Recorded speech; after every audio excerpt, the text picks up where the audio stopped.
What's up, A to Z Sports Titan Game Day Live. The halftime show is the Titans are up 13-0 on the Indianapolis Colts at the half, behind a couple field goals from Randy Bullock and a pick six from Andrew Adams on Matt Ryan. Matt Ryan being swarmed from every direction by the Titans defense. 2 interceptions, a big sack there towards the end of the first half. And the Colts do get the ball to start the second half, but Titans up 13-0 at halftime. We're going to break it down here live. Titan Game Day Live. Every Titans game day for pregame, halftime, and postgame show streaming live on Facebook, YouTube, and Twitch. Find links to the shows on our Twitter timeline and Instagram as well.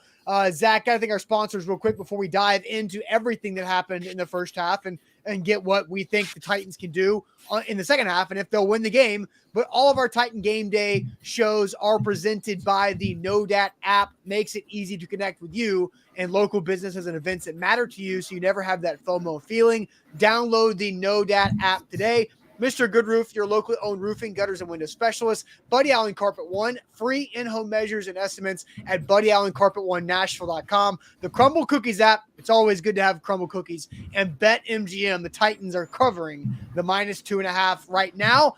But Zach, a lot of comments flying in as people continue to come in here. But your initial takeaway from the Titans first half up 13-0.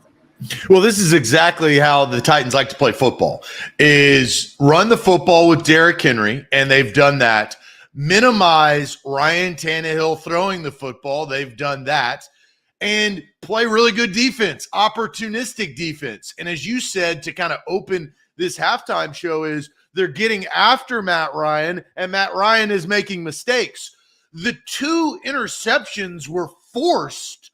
They were forced throws by Matty Ice, who's ice cold through two quarters. And the reason why they were forced throws because of the defensive front. They're getting in his face. That was a huge sack by Jeff Simmons to kind of halt any sort of momentum to steal points before the end of the first half for the Colts. They go in to halftime 13-0, and they have dominated. Now, the Titans have made they've made some mistakes. They haven't played completely perfect football, but they have played exactly the way that the Titans like to play. Ryan Tannehill has only thrown the football 12 times. They like that through 2 quarters of play. He has 2 sacks. One of them was literally right there at the end. So I kind of erased that sack in the sense of the meaning of the impact of the game. And Derrick Henry is doing exactly what they want him to do. 13 carries. I haven't seen a toss yet. Austin, have you? No, they've ditched the pitch now for a few weeks, which is right. Great. So, but hey, we got to look at it every single time to make sure that they don't come back around. 13 carries for 53 yards with that big 23-yard run to get them in at least some points. We'll talk about maybe the missed opportunity on 4th down. But overall, 13-0. Titans fans got to be happy with this performance through the first 2 quarters. And Matt Ryan is just, I tweeted this, Zach, I officially think Matt Ryan is worse than Carson Wentz. Matt Ryan, 15-23 for 120 yards. He's only averaging 5.2 yards per attempt, which is up from the 3.7 yards per attempt that he was. And he's got 2 interceptions, and he just looks bad. He's slow. He's not accurate with the football. He's making bad decisions because he's slow and he feels pressured and rushed. And Bud Dupree's made a couple of really nice plays overall. But the Titans defense and the guy of the day, the Andrew Adams game. Nobody knew who the heck Andrew Adams is. And the Titans have been churning the safety position for months. And they find a guy in Andrew Adams who has the big pick six, which was a beautiful play. But let's not overlook the 3 straight open field tackles that Andrew Adams made previously before the pick six that helped the Titans defense get off the field again for the offense to go get a field goal and take the lead. So Andrew Adams is out there, which I love this. Andrew Adams is playing the high safety next to Kevin Byard when the Titans are in nickel, and Amani Hooker gets to go down and play the nickel, which guess does what? Keeps Roger McCreary on the outside as much as possible, which keeps Caleb Farley and Terrence Mitchell off the field when you're in nickel. So all these, Andrew Adams created that domino effect to allow the Titans defense to go out here and make a lot of plays. So hats off to Andrew Adams. And I was joking around with Lucas Panzica and Zach Lyons about the Andrew Adams game, but Andrew Adams had himself a day, and you hope it can stand up for the Titans. Yeah, playing very opportunistic, as well as the entire defense. I think what you just stated, the Titans are able to get into sets that they feel the most comfortable, right? They're not stretching and asking Caleb Farley something that he cannot do. He's proven, right? Yeah. And Adams is playing very well. It's helping the back half of the defense to be able to stay back and put everything in front of them. Nobody has gotten behind the back of the Titans defense. They've kept everything in front. And I think what we found out and are finding out, Matt Ryan is past his prime. He is past. It is way far past his prime. The things that made Matt Ryan good, and he took the Atlanta Falcons to a Super Bowl 1 year, so he has been good in his career, if not great at that point. Yeah, he was the MVP for the league that year too. Far gone. Yes, past his prime.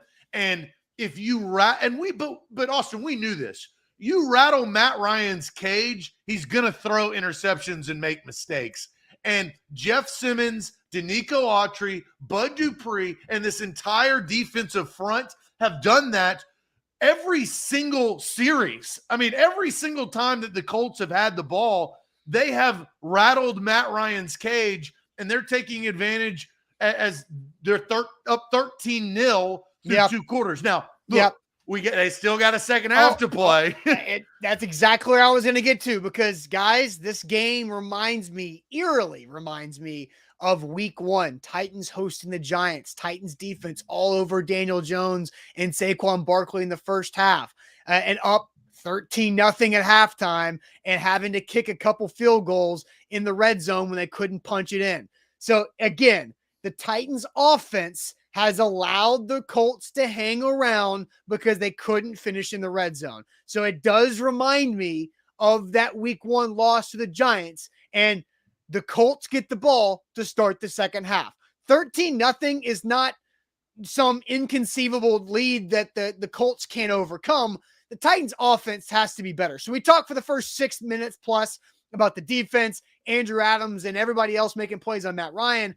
This Titans offense is extremely limited, and I don't like the way they have used their personnel groupings that they have available in play calling in situational red zone snaps. That's put them in a bad spot where they've been stuck at 3rd and 7, 3rd and 8 at the 10-yard line twice and couldn't convert for a touchdown or a first down. Do you think they were going to go for it on 4th down? No, part of me thinks that they were just going to take a delay game or try to draw off the Colts defense, take a delay game, or just calling a timeout would have been stupid there. Make it a 27-yard field goal rather than a 22-yard field goal, no problem. I agree with you. I don't think that they were ever going to run that. And I'm basing this off of the reaction after the false start, right? Nobody was going over to Ravens and be like, what the hell are you doing? Yep. You can't cost us. In that situation, what do you do? None of that. He took his helmet off. He walked to the sidelines. Yeah. So I do think that's important, right? Because those are points. They're 3 points. Maybe a 4-point swing if they actually do go for it. So I look at, they don't have the horses, but you got to get Chig involved. You got to get Robert Woods more involved.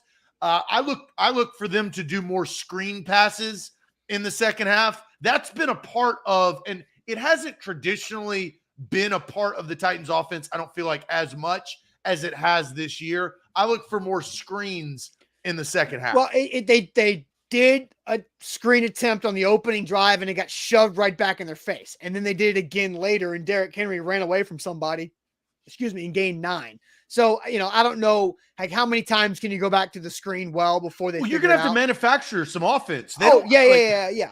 Again, that's my point. Like, they've moved the ball offensively. It's just they've gotten down to like the 13, 15-yard line twice. And the first down play on both of those situations was, 1, a bad personnel grouping, and 2, not the best play call. And so, which has led them to incomplete passes. One of them, they had 3 tight ends on the field with Dontrell Hilliard at running back, no Derrick Henry.